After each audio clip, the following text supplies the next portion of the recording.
VS. Achuthanandan വിടവാങ്ങി. രാഷ്ട്രീയ കേരളത്തിലെ പകരം വയ്ക്കാൻ കഴിയാത്തൊരു നേതാവ്. സഖാക്കളുടെ കണ്ണും കരളുമായ നേതാവ്. പ്രവർത്തകരുടെ ചങ്കിലെ റോസാപ്പൂവായ നായകൻ. അങ്ങനെ വി.എസിനെ മാത്രം വിളിക്കുന്ന അല്ലെങ്കിൽ സ്നേഹം കൊണ്ട് ഇത്തരം അഭിസംബോധനം ചെയ്യുന്ന വലിയ എളിയ നേതാവ്. അദ്ദേഹത്തിൻ്റെ ഒഴിവ് പാർട്ടിക്ക് വലിയൊരു നഷ്ടം തന്നെയാണ്, നികത്താൻ കഴിയാത്ത നഷ്ടം. വി.എസ്. ജീവിച്ച കാലത്ത് നമുക്കൊക്കെ ജീവിക്കാൻ സാധിച്ചത് വലിയൊരു സംഭവം തന്നെയാണ്. നാളെ വി.എസിനെ കുറിച്ച് ചരിത്രം പഠിക്കുമ്പോൾ അഭിമാനത്തോടെ ഞാനും ആ കാലത്ത് ഉണ്ടായിരുന്നു എന്ന് അഭിമാനത്തോടെ ഓർക്കാമല്ലോ. പ്രായം അദ്ദേഹത്തെ ഒരിക്കലും തളർത്തിയിട്ടില്ല. വി.എസ്. എന്നത് മുഖ്യമന്ത്രിയോ പ്രതിപക്ഷ നേതാവോ എന്നൊന്നുമല്ലാതെ സഖാവായി മാത്രം കാണാൻ ഇഷ്ടപ്പെടുന്ന ഒരു വിഭാഗമുണ്ടായിരുന്നു. കൃഷ്ണപിള്ള വി.എസിനെ 16-ാം വയസ്സിൽ കണ്ടെത്തിയതു മുതൽ അവർക്ക് വി.എസ്. സഖാവ് മാത്രമാണ്. കയർ തൊഴിലാളികൾക്കും നെൽകർഷകർക്കും അവരുടെ അവകാശങ്ങൾ നേടിയെടുക്കാനായി അവർക്ക് കൂടെ അവരിലൊരാളായാണ് വി.എസിൻ്റെ രാഷ്ട്രീയ തുടക്കം. തൊഴിലാളികൾക്ക് ആത്മാഭിമാനത്തോടെ ജീവിക്കാൻ വേണ്ട സാഹചര്യം ഒരുക്കാൻ തൊഴിലാളികളുമായി നിരന്തരം സമ്പർക്കത്തിൽ ഏർപ്പെട്ടു. അതിൻ്റെയെല്ലാം ഫലമായി ശക്തമായ യൂണിയനുകൾ ഉണ്ടാവുകയും പോരാടി വിജയം കൈവരിക്കുകയും ചെയ്തു.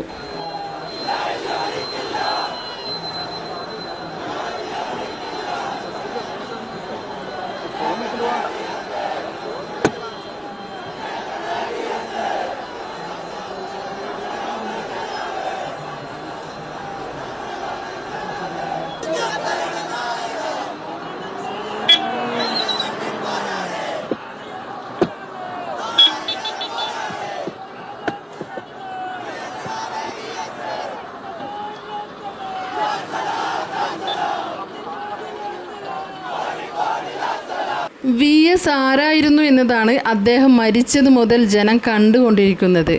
സ്നേഹം കൊണ്ട് ജനസാഗരമായ ജനങ്ങളുടെ ഇടയിലൂടെ അന്ത്യയാത്ര തുടരുമ്പോൾ അവസാന യാത്ര നൽകുവാനും അവസാനമായി ഒരു നോക്ക് കാണുവാനും തിക്കും തിരക്കും കൂട്ടി മഴയെ പോലും വകവയ്ക്കാതെ പല പല സ്ഥലങ്ങളിൽ നിന്നും വന്ന് മണിക്കൂറോളം കാത്തു നിൽക്കാൻ ക്ഷമ കാണിക്കുന്ന അണികളെ വി.എസ്. എന്ന മനുഷ്യൻ ഒരുക്കിയിട്ടുണ്ടെങ്കിൽ അത് ഈ നേതാവിനോടുള്ള സ്നേഹവും ഇഷ്ടവും മാത്രമാണ്.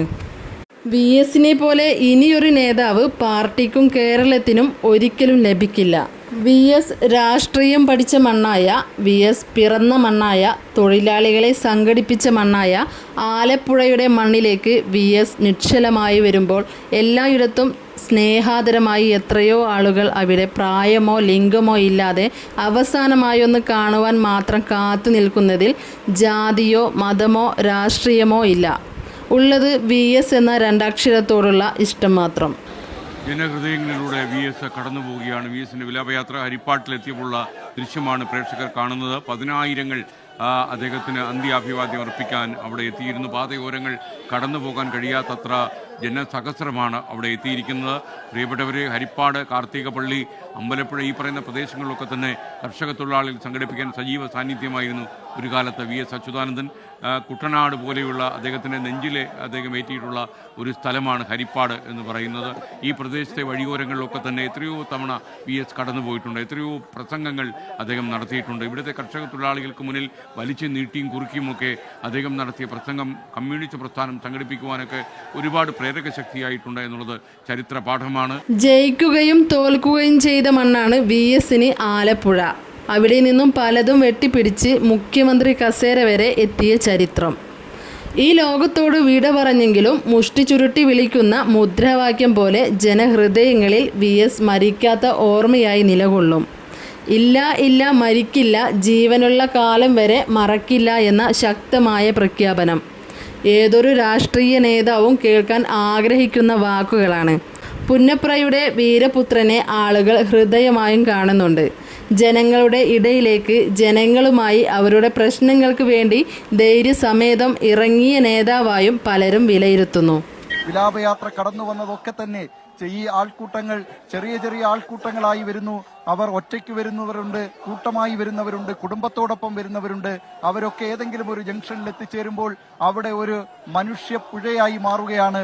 ആ പുഴകൾ പിന്നീട് ഈ വിലാപയാത്രയ്ക്കൊപ്പം പല സ്ഥലങ്ങളിൽ നിന്ന് വന്നു ചേർന്നിട്ടുള്ള ആൾക്കൂട്ടത്തോടൊപ്പം ഈ വിലാപയാത്രയ്ക്കൊപ്പം സഞ്ചരിക്കുന്ന ആ ആൾക്കടലിനോടൊപ്പം അലിഞ്ഞു ചേർന്ന് മറ്റൊരാൾക്കടലായി മാറുന്നു.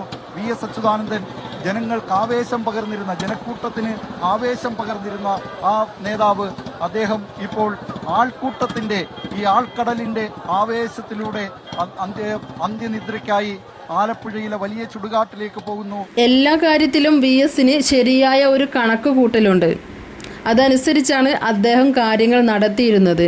എന്നാൽ തൻ്റെ അവസാന യാത്രയുടെ കണക്ക് കൂട്ടലുകളെല്ലാം തെറ്റിയ നിലയിലാണ് കാണുന്നത്. അതിന് VS തന്നെയാണ് കാരണക്കാരൻ. കാരണം ജനമനസ്സുകളിൽ അത്രയും ആഴത്തിലാണല്ലോ പതിഞ്ഞിരിക്കുന്നത്. അതുകൊണ്ട് തന്നെ തൻ്റെ അവസാന യാത്ര കണക്കുകൂട്ടലുകൾ തെറ്റിച്ചതിൽ അദ്ദേഹത്തിന് പരിഭവമുണ്ടാവാൻ ഇടയില്ല. വലിയ ചുടുക്കാട് കമ്മ്യൂണിസ്റ്റുകാരനായ ഏതൊരാളും തൻ്റെ അവസാന യാത്ര വലിയ ചുടുക്കാടിലാവണമെന്ന് ആഗ്രഹിക്കുന്നവരാണ്. രക്തസാക്ഷികൾ അന്തിയുറങ്ങുന്ന മണ്ണാണത്. രക്തവും അതിൻ്റെ ആർജവും ഊർജവും കലർന്ന മണ്ണാണത്. അതുകൊണ്ടൊക്കെ തന്നെയാണ് ആ മണ്ണിലലിയാൻ പലരും ആഗ്രഹിക്കുന്നത്. അവിടെയാണ് VS അച്യുതാനന്ദൻ അന്ത്യവിശ്രമം കൊള്ളുക. രാജവാഴ്ചക്കെതിരായ പുന്നപ്ര വയലാർ സമരങ്ങളും ആ സ്മരണകൾ നിറയുന്ന രക്തസാക്ഷി കുടീരങ്ങളും ഇവിടെയാണുള്ളത്. ആ രക്തസാക്ഷികൾ ഈ മണ്ണിലാണ് അലിഞ്ഞത്. ആ മണ്ണിലേക്ക് തന്നെയാണ് പ്രിയപ്പെട്ട VSും അലിഞ്ഞു ചേരാൻ പോകുന്നത്.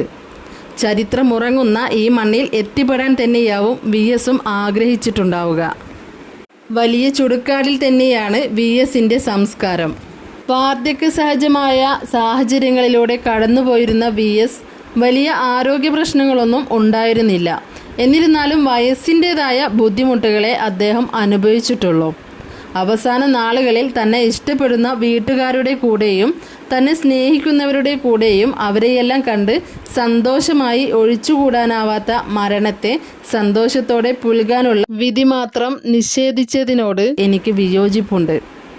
പരിചയമില്ലാത്ത ആശുപത്രി ജീവനക്കാരുടെ ഇടയിൽ അടച്ചിട്ട മരുന്നുകളുടെ മണമുള്ള തണുപ്പിൻ്റെ ശല്യവും നിറഞ്ഞ ആശുപത്രിവാസം അവസാന നാളുകളിൽ VSന് നൽകിയത് അദ്ദേഹത്തോടുള്ള മര്യാദകേടായേ എനിക്ക് തോന്നിയത്.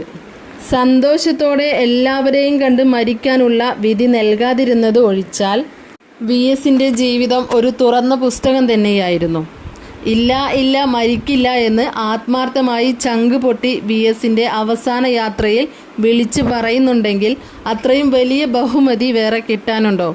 VS അച്യുതാനന്ദന് ആദരാഞ്ജലികൾ.